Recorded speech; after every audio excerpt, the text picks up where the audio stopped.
আমল, আমলের অভাব নাই। নামাজ পড়ো, রোজা রাখো, হজ করো, যাকাত দাও, কত আমল, অনেক আমল না? এক এক হুজুরে এক এক আমলের কথা বলে। তো সব আমলই করতে হবে, কিন্তু তার মাঝে আমরা একটা আমল করব। সব আমল তো করবই, ওই আমলের মাঝে শুধু একটা আমল আমরা বাড়ায় নিব, সেটা হলো ইস্তেগফার। আস্তাগফিরুল্লাহ, আস্তাগফিরুল্লাহ। এই ইস্তেগফার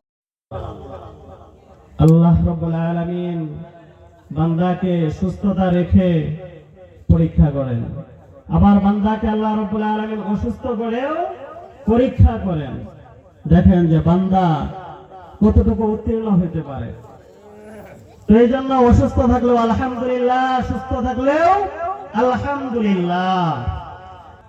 قال الله تعالى في كلامه المجيد فرقانه الحميد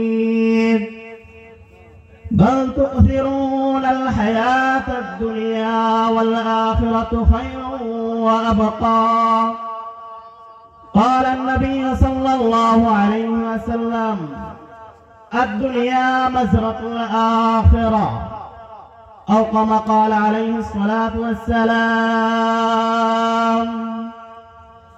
الدنيا سجن المؤمن وجنة الكافر। আলহামদুলিল্লাহ, কবুতরমারি উত্তরপাড়া পুরাতন জামে মসজিদ ও যুব সমাজের উদ্যোগে আজকের আয়োজিত ইসলামী মহাসম্মেলন, সভাপতি সাহেব, উলামায়ে কেরাম, আমার সামনে উপবিষ্ট মুরব্বী বাবারা, যুবক ভাইয়েরা, পর্দানিশী মা ও বোনেরা, সকলকে জানাই আমার অন্তরস্থল থেকে মুবারকবাদ। মুআজ্জাজ হাজিরিন, যেহেতু সময় কম, এই জন্য খুতবাও লম্বা করি নাই, কথাও লম্বা করবো না ইনশাআল্লাহ। অল্প একটু কথা বলবো, এই কথাটাই আমলের নিয়তে সকলেই শ্রবণ করার চেষ্টা করবো ইনশাআল্লাহ। আল্লাহ রাব্বুল আলামিন বলেন, বাল তুসিরুনাল হায়াতাদ দুনিয়া ওয়াল আখিরাতু খায়রু ওয়া আবকা। আল্লাহ রাব্বুল আলামিন ডাক দিয়ে বলেন, ও বান্দারা, দুনিয়াকে আজকে প্রাধান্য দিচ্ছ, দুনিয়াকে প্রাধান্য দিচ্ছ, দুনিয়ার দিকে ছুটছ। আর একটু বাড়ান, কনফিডেন্স আছে, আর একটু বাড়ান। আর তোমাদের জন্য উত্তম ছিল দুনিয়া নয়, আখিরাতকে প্রাধান্য দেওয়া। বাল তুসিরুনাল হায়াতাদ দুনিয়া, দুনিয়ার হায়াতকে আজকে প্রাধান্য দিচ্ছ আখিরাতের থেকে। ওয়াল আখিরাতু খায়রু ওয়া আবকা, উচিত ছিল দুনিয়ার থেকে আখিরাতকে প্রাধান্য দেওয়া, কারণ অতি উত্তম হলো আখিরাত। সুবহানাল্লাহ, এই আখিরাত অতি উত্তম। এই উত্তম জিনিসটাকে যদি প্রাধান্য দিতে চাও, তাহলে আল্লাহ রাব্বুল আলামিনের দিকে ফিরে আসো, দুনিয়ার দিকে নয়, আল্লাহর দিকে ফিরে আসো। আল্লাহর দিকে ফিরে আসতে হলে কি করতে হবে? অনেক আমল, আমলের অভাব নাই। নামাজ পড়ো, রোজা রাখো, হজ করো, যাকাত দাও, কত আমল, অনেক আমল না? এক এক হুজুরে এক এক আমলের কথা বলে।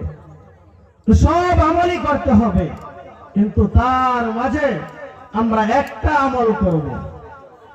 সব আমল তো করবই, ওই আমলের মাঝে শুধু একটা আমল আমরা বাড়ায় নিব, সেটা হলো ইস্তেগফার। আস্তাগফিরুল্লাহ, আস্তাগফিরুল্লাহ। এই ইস্তেগফার, এটাকে আমরা বাড়ায় নিব। যদি আমরা ইস্তেগফারকে বাড়ায় নেই, ফায়দা কি হবে?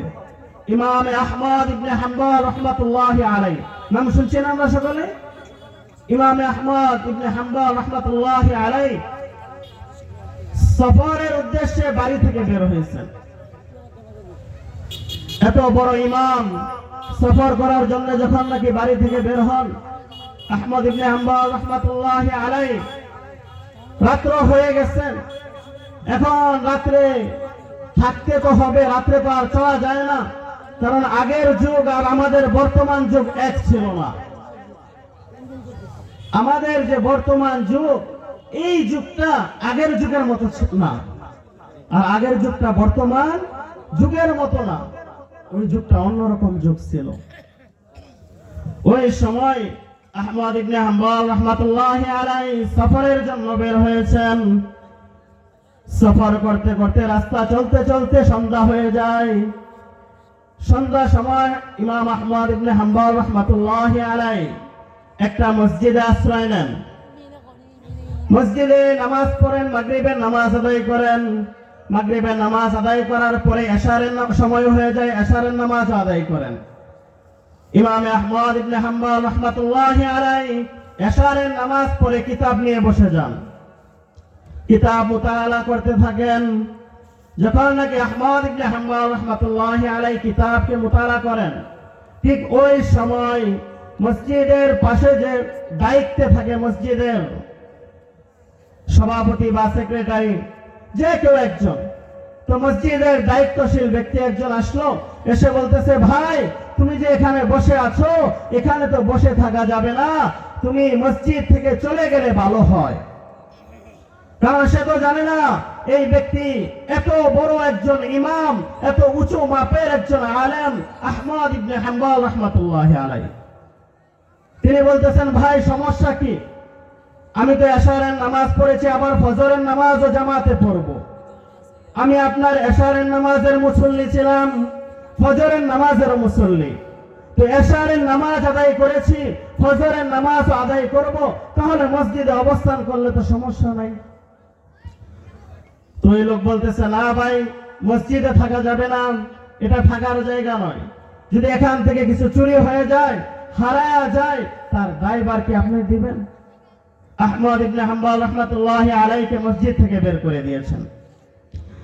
ইমাম আহমদ ইবনে হাম্বল রাহমাতুল্লাহি আলাইহি মসজিদ থেকে বের হয়ে রাত্র কনকনে শীতের রাত্র, এমন শীতের রাত্রে বাজারের দিকে ছুটছেন। কি করা যাবে যদি সেখানে থাকা যায়? ইমাম আহমদ ইবনে হাম্বল রাহমাতুল্লাহি আলাইহি বাজারে যান। বাজারে যায় দেখেন এক যুবক চুলার মধ্যে আগুন দিচ্ছে আর রুটি বানাচ্ছে। কি বানাচ্ছে ভাই? রুটি বানাচ্ছে। ইমাম আহমদ ইবনে হাম্বল রাহমাতুল্লাহি আলাইহি ওই যুবকের কাছে যায়, বলতেছে, ভাই তুমি তো এখানে রুটি বানাচ্ছ, তোমার এই আগুনের পাশে আমি কি একটু বসতে পারি? যুবক বলতেছে, আস্তাগফিরুল্লাহ আস্তাগফিরুল্লাহ আস্তাগফিরুল্লাহ। হে প্রতীক, ইস্তিগফার পড়তেছে আর বলতেছে, হে প্রতীক, আস্তাগফিরুল্লাহ। আপনি কি অনুমতি চাইতেছেন? আপনার আগুনের পাশে বসতে মনে চাচ্ছে, আপনি বসে যান। সুবহানাল্লাহ, বসে যান। ইমাম আহমদ ইবনে হাম্বল রাহমাতুল্লাহি আলাইহি আগুনের পাশে বসে আগুনে তাপ দিচ্ছেন আর লক্ষ্য করতেছেন যুবকের দিকে। যুবক ইস্তিগফার আস্তাগফিরুল্লাহ পড়তেছে আর রুটি ছেক দিচ্ছে। যখন নাকি রুটি বানাচ্ছে আর পড়তেছে আস্তাগফিরুল্লাহ আস্তাগফিরুল্লাহ। রুটি বানাচ্ছে, বলতেছে আস্তাগফিরুল্লাহ। ক্রেতা আসছে রুটি কেনার জন্য, ক্রেতাকে রুটি দিচ্ছে, পড়তেছে আস্তাগফিরুল্লাহ। ক্রেতার কাছ থেকে টাকা নিচ্ছে, টাকা নিয়ে ক্যাশে রাখতেছে, পড়তেছে আস্তাগফিরুল্লাহ আস্তাগফিরুল্লাহ। ইস্তিগফারের আমল করতেছে। ইমাম আহমদ ইবনে হাম্বল রাহমাতুল্লাহি আলাইহি এই দৃশ্য দেখে ওই যুবকের দিকে তাকায়া বলতেছেন, ভাই যুবক, এত ইস্তিগফার পড়ার কারণটা বুঝলাম না। কখন থেকে বসে আছি আর দেখতেছি তুমি শুধু ইস্তিগফার পড়তেছো, এত ইস্তিগফার পড়ার কারণটা কি? যুবক বলতেছে, হে প্রতীক, ইস্তিগফার পড়ার কারণ হলো আমি ইস্তিগফারের আমল করতে করতে মুস্তাজাবুদ দাওয়া হয়ে গেছি। সুবহানাল্লাহ। কি বলতেছেন? যে আমি ইস্তিগফার পড়তে পড়তে মুস্তাজাবুদ দাওয়া হয়ে গেছি। আনা মুস্তাজাবুদ দাওয়া। মুস্তাজাবুদ দাওয়া মানে হলো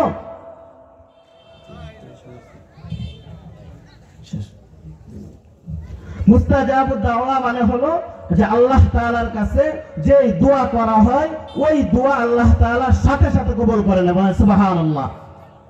মুস্তাজাবুদ দাওয়া মানে কি? আল্লাহর কাছে দোয়া করলে ওই দোয়ার সাথে সাথে আল্লাহ তাআলা কবুল করে নেন। সুবহানাল্লাহ। তো বলতেছেন আনা মুস্তাজাবুদ দাওয়া। ইমাম আহমদ ইবনে হাম্বল রাহমাতুল্লাহি আলাইহি বলেন, আনতা মুস্তাজাবুদ দাওয়া? সে বলছে, আনা মুস্তাজাবুদ দাওয়া। তো কি ব্যাপার, তুমি যে মুস্তাজাবুদ দোয়া প্রমাণ কি?